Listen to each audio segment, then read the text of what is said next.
நாம் இந்த பதிவில் பெயர்ச்சி அடையும் குரு பகவான் உங்கள் ராசிக்கு என்னென்ன சுப மற்றும் அசுப பலன்களை தரப்போகிறார், அதற்கான பரிகாரம் என்ன என்பதனை பற்றி விரிவாக காண்போம். உங்கள் வாழ்வில் வளமும் நலமும் செல்வ செழிப்பும் பெற எல்லாம் வல்ல இறைவனை உளமாற வேண்டி விரும்பி கேட்டுக்கொள்கிறேன். ஒருவரின் ஜாதகத்தில் எந்த கிரகம் உங்களுக்கு சாதக பலன் தருதோ இல்லையோ, ஆனால் குரு கிரகத்தின் நற்பலன்களை கொண்டவர்கள் சிறிது கஷ்டத்தை சந்தித்தாலும் வாழ்க்கையில் முன்னேறி விடுவார்கள். நவ கிரகங்களில் குரு பகவான் மங்கள கிரகமாக விளங்கி வருகிறார். ஜோதிட சாஸ்திரத்தில் குரு பகவானுக்கு தேவர்களின் குரு என்ற அந்தஸ்தும் வழங்கப்பட்டுள்ளது. இவர் நல்ல பலன்களை அளிக்கும் கிரகமாக கருதப்படுகிறார். திருமணம், மகிழ்ச்சி, குழந்தைகள், நல்ல அதிர்ஷ்டம், அறிவு, கல்வி, பேச்சாற்றல், மரியாதை, நல்ல ஒழுக்கம் ஆகியவற்றுக்கு இவர் காரணியாக உள்ளார். ஒருவரது ஜாதகத்தில் குரு பகவான் நல்ல இடத்தில் இருந்தால் அவர் வாழ்வில் மிகுந்த மகிழ்ச்சியையும் செழிப்பையும் பெறுகிறார். அவர் வெற்றியின் உச்சம் தொடுவதை யாராலும் தடுக்க முடியாது. குருவின் அருள் பெற்ற நபர்களுக்கு அறிவாற்றல் மேம்பட்டு சமூகத்தில் நல்ல கௌரவமும் பெற்றிருப்பார்கள். 12 ஆண்டுகளுக்கு பிறகு குரு பகவான் ரிஷப ராசியில் பிரவேசிக்க உள்ளார். ஜோதிடத்தில் முக்கிய கிரக பெயர்ச்சிகளில் ஒன்றாக கருதப்படுவது குரு பெயர்ச்சி. இந்த ஆண்டு குரு பெயர்ச்சி 2024 மே 1ஆம் தேதி நடக்க உள்ளது. குருவின் அமைப்பும் குருவின் பார்வையும் எப்படிப்பட்ட பலனை அள்ளித்தரும் என்பதை தெரிந்து கொள்வோம். கால சக்கரத்தில் தனுசு, மீன ராசிகளுக்கு அதிபதியான குரு பகவான் தற்போது மேச ராசியில் சஞ்சாரம் செய்து வருகின்றார். இவர் 2024ஆம் ஆண்டு மே மாதம் 1ஆம் தேதி நண்பகல் 12:59 மேச ராசியில் உள்ள கிருத்திகை 1ஆம் பாதத்தில் இருந்து ரிஷப ராசியில் உள்ள கிருத்திகை 2ஆம் பாதத்திற்கு பெயர்ச்சியாக உள்ளார். குரு பெயர்ச்சி பெறும் ஸ்தானத்தை விட குருவின் 5, 7, 9ஆம் பார்வை பெறக்கூடிய ராசிகள் மிகவும் சிறப்பான பலன்களை பெற்றிடும் என்பது ஜோதிட விதி. 2024ஆம் ஆண்டில் நடக்கும் குரு பெயர்ச்சியின் தாக்கம் அனைத்து ராசிகளிலும் இருக்கும். எனினும் சில ராசிகளுக்கு குருவின் இந்த மாற்றம் பலவித நற்பலன்களை அளித்தரும். இவர்கள் எடுத்த காரியங்கள் அனைத்திலும் வெற்றி பெறுவார்கள். நீண்ட நாட்களாக நடக்காமல் இருந்த பல விஷயங்கள் குரு பெயர்ச்சிக்கு பிறகு வெற்றிகரமாக நடந்து முடியும். இவர்களுக்கு அதிர்ஷ்டத்தின் ஆதரவு முழுமையாக இருக்கும். இந்த குரு பெயர்ச்சியானது ஒரு சில ராசிக்காரர்களின் வாழ்வை புரட்டி போட போகிறது. துரோகத்தால் பிரிந்த கணவன் மனைவி, சகோதர சகோதரி உறவு ஒன்று சேர போகிறது. நட்பு என்னும் நஞ்சால் உங்கள் உறவை பிரித்த துரோகியை இனம் கண்டு உண்மையான உறவு யார் என்பதனை அறிந்து கொள்வீர்கள். நஷ்டம் மட்டுமே பார்த்த வியாபாரிகள் திடீர் லாபத்தை அடைய உள்ளீர்கள்.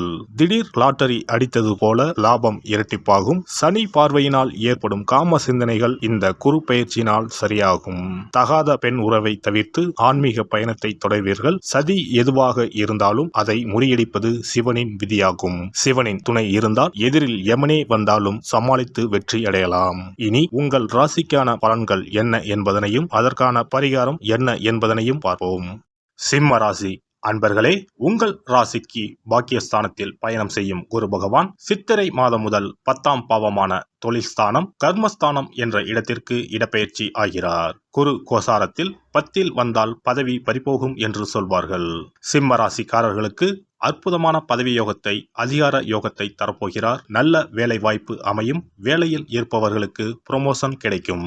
குரு பகவானின் பார்வை உங்கள் ராசிக்கு 2, 4, 6 ஆகிய ஸ்தானங்களின் மீது விழுகிறது. குடும்பஸ்தானத்தை குரு பார்வையிடுவதால் பொருளாதார அபிவிருத்தி ஏற்படும். குடும்பத்தில் மகிழ்ச்சி நிலவும். சொல்லும் செயலும் நிறைவேறும். இதுவரை கொடுத்த வாக்குறுதிகளை நிறைவேற்றி விடலாம். பணம், பொன் பொருள் சேர்க்கை ஏற்படும். சண்டை போட்டு பிரிந்த தம்பதியினர் ஒன்று கூடுவார்கள். வரவேண்டிய பாக்கிகள் வசூலாகும். புதிய முயற்சிகள் கைகூடும்.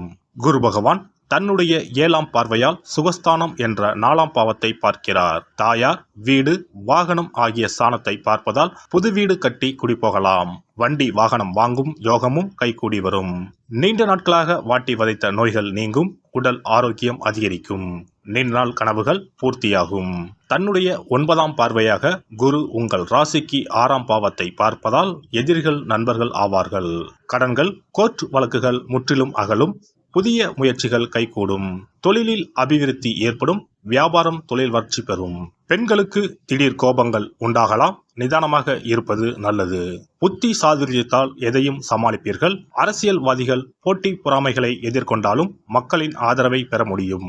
கட்சிகளில் உள்பூசல்கள் ஏற்பட்டாலும் உங்களின் வார்த்தைகளுக்கு மதிப்பும் மரியாதையும் உயரும். நினைத்த காரியங்களை நிறைவேற்றிக் கொள்ள முடியும். எதிலும் சற்று சிந்தித்து செயல்படுவது நல்லது. கலைத்துறையினருக்கு வாய்ப்புகள் சற்று தாமதமாக கிடைத்தாலும் நல்ல வாய்ப்புகளாக அமையும். அமையும். வெளியூர் வெளிநாட்டு பயணங்கள் உற்சாகத்தை ஏற்படுத்தினாலும் உடல்நலக் குறைவுகளையும் உண்டாக்கும். மாணவர்களுக்கு திறமையாக செயல்பட்டு கல்வியில் முன்னேற்றம் காண்பீர்கள். கூடுதல் நேரம் படிக்க வேண்டி இருக்கும். நட்சத்திர பலன்கள். மகம். இந்த குறுப்பெயர்ச்சியால் உறவினர்கள் வகையில் தவிர்க்க முடியாத சுப செலவுகளை சுமக்க நேரும். முக்கியமான பயணமும் முக்கிய பிரமுகர்களின் சந்திப்பும் உண்டாகும். அது உங்கள் எதிர்காலத்துக்கு நல்ல அஸ்திவாரமாக இருக்கும். சிலர் கூட்டு முயற்சிகளில் லாபம் தேடலாம். சிலர் குடும்பத்தினரோடு கூட்டு சேர்ந்து தொழில் செய்து லாபம் பார்க்கலாம். பூரம் நட்சத்திரம். இந்த குறுப்பெயர்ச்சியால் ஆரோக்கியம் நன்றாக இருக்கும். தொழில், வேலை, உத்தியோகம் ஆகியவற்றில் வெற்றி அடையலாம். சேமிப்பும் அடையலாம். உங்கள் உழைப்பும் நம்பிக்கையும் உங்களுக்கு முழுமையான பலனையும் திருப்தியையும் தரும். எதிர்ப்பும் இடையூறும் ஒருபுறம் இருந்தாலும் உங்களின் தன்னம்பிக்கையாலும் தைரியத்தாலும் அவற்றை போராடி எதிர்த்து நின்று வெற்றி கொள்வீர்கள். உத்திரம் நட்சத்திரம். இந்த குறுப்பெயர்ச்சியால் கடமைகளை காப்பாற்றுவீர்கள். பொருளாதாரத்தில் பிரச்சனை இருக்காது என்றாலும் வைத்திய செலவும் அல்லது வீண் விரய செலவும் தவிர்க்க முடியாததாக இருக்கும். அதனால் சில சமயம் விரக்தி ஏற்படலாம். ஜாதக தசாபுக்தியை அனுசரித்து தேவையான பரிகாரங்களை செய்து கொள்வதால் மனதில் ஆறுதலும் நம்பிக்கையும் உண்டாகும். தொழில், வியாபாரம், உத்தியோகத்தில் பிரச்சனைகள் இருக்காது. ஞாயிற்றுக்கிழமைகளில் சிவன் வழிபாடு செய்வதும் செம்பருத்தி அரளி மலர்களால் சூரியனை அர்ச்சனை செய்வதும் வெற்றிக்கு வழிவகுக்கும். எதிர்ப்புகள் நீங்கும். குரு பெயர்ச்சி சிறப்பு பரிகாரம். ஜாதகத்தில் குரு நல்ல இடத்தில் இல்லாமல் இருந்தாலோ கோசார ரீதியாக கொடூரமானவராக இருந்தாலோ குரு தோஷம் நீங்க பரிகாரம் செய்ய வேண்டும். தீய பலன்கள் குறையவும் நல்ல பலன்கள் அளவுக்கு அதிகமாக நடைபெறவும் குரு பகவானுக்கு செய்யும் பரிகார முறைகள் உதவும். வியாழக்கிழமை தோறும் தட்சிணாமூர்த்தி வழிபாடு செய்வது சிறப்பான பலன்களை கொடுக்கும். வியாழன் அன்று குரு ஓரையில் நல்ல நேரத்தில் குருவிற்கு உரிய கோலத்தை வடகிழக்கு திசையில் கோலமிட்டு அதன் மேல் முல்லை மலர்கள் பரப்பி குரு எந்திரத்தை வைத்து அதற்கு முல்லை மலர் சூட்டி சந்தன பொட்டிட்டு பொன்னிற தட்டில் கொண்டை கடலை வைத்து தூப தீபம் காட்டி குரு காயத்ரி மந்திரத்தை 108 முறை மன ஒருமையுடன் கூறினால் குருவால் ஏற்பட்ட தீய பலன்கள் விலகும். நல்ல பலன்கள் மேலும் மேலும் அதிகரிக்கும். வியாழக்கிழமை அன்று வீட்டில் நெய் தீபம் ஏற்றி வழிபடுதல். குருவுக்கு உரிய வஸ்திரம் தானியம் கொண்டு வழிபடுதல் நல்லது. வியாழன் அன்று குரு பகவானுக்கு சிறப்பு அபிஷேகம் செய்து மஞ்சள் நிற ஆடை அணிவித்து புஷ்பராகம் வெண் முல்லை மலர்களால் அலங்கரித்து குருவுக்குரிய மூல மந்திரத்தினை ஓதி வணங்கி வர குரு கிரக தோஷம் நீங்கும்.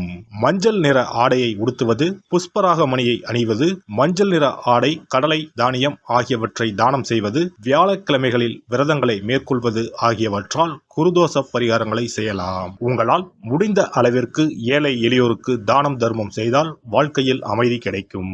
தினந்தோறும் அல்லது வாரத்தில் ஒரு முறையாவது பசுமாட்டிற்கு அகத்திக்கீரை, அருகம்புல், வாழைப்பழம் போன்றவற்றை உணவாக கொடுத்து வருவது ஜாதகத்தில் இருக்கின்ற குரு பகவானின் நிலையை மிக விரைவில் வலிமைப்படுத்தக்கூடிய ஒரு சிறப்பு பரிகாரமாக கூறப்படுகிறது.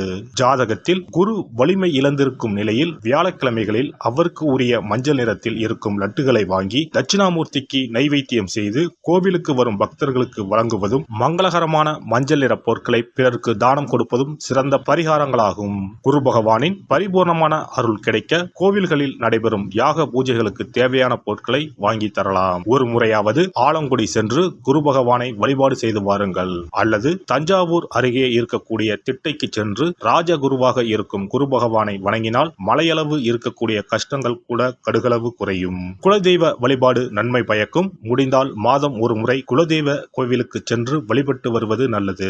ஒரு முறை திருச்செந்தூர் சென்று முருகப்பெருமானை வழிபட்டு வந்தால் இந்த குறுப்பெயர்ச்சி சிறப்பான பலன்களை தரும். உங்களின் வாழ்க்கையில் பொருள் ஈட்டும் முயற்சிகள் அனைத்தையும் வியாழக்கிழமைகளில் தொடங்குவதும் நல்ல பலனை கொடுக்கும். குறிப்பாக வியாழக்கிழமைகளில் வருகின்ற ஏகாதசி தினங்களில் நற்காரியங்களை தொடங்கினால் நன்மைகளை பெறலாம். வியாழக்கிழமைகளில் தங்கள் சக்திக்கு இயன்ற அளவில் அன்னதானம் செய்வது குரு பகவானின் நல்லருளை உங்களுக்கு பெற்றுத்தரும்.